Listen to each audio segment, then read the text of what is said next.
sesungguhnya betul nggak ketika kita dalam kondisi sekarang pandemi sangat cepat menyebar itu kita harus batasi seks itu ya? Ya, jadi begini, pengertiannya membatasi atau tidak itu yang pertama adalah kita harus tahu karakter dari penularannya kan itu. Apa yang bisa menularkan. Dan kemudian apakah itu apa yang berhubungan dari hubungan seksual dari penularan itu. Kita juga bisa membandingkan dengan infeksi-infeksi lain, misalnya ada HIV/AIDS yang ternyata kalau berhubungan seksual bisa menular, karena dari kontak darah juga bisa menular, dari cairan kelamin bisa menular.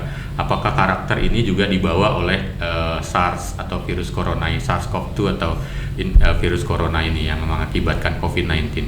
Jadi kita sudah sepakat bahwa penularan dari COVID-19 ini adalah dari droplet. Droplet itu percikan air liur, berarti dari air liur itu sendiri dia ada di situ virusnya dalam konsentrasi yang menularkan. Kemudian apakah ada di bahan lain ya?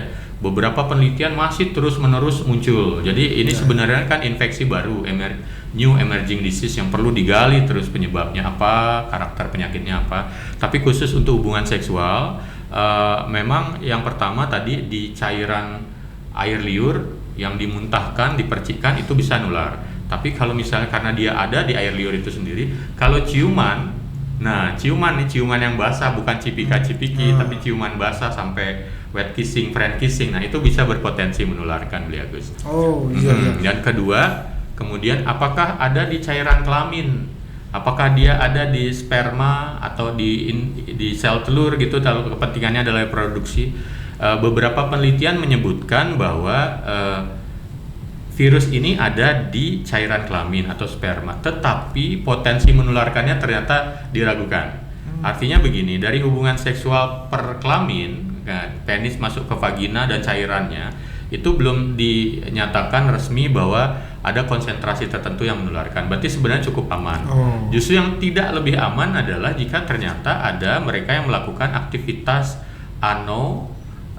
oral namanya. Jadi mereka yang suka ternyata antara melibatkan lidah dengan dubur, karena ternyata ada antigen dari si virus ini di kotoran.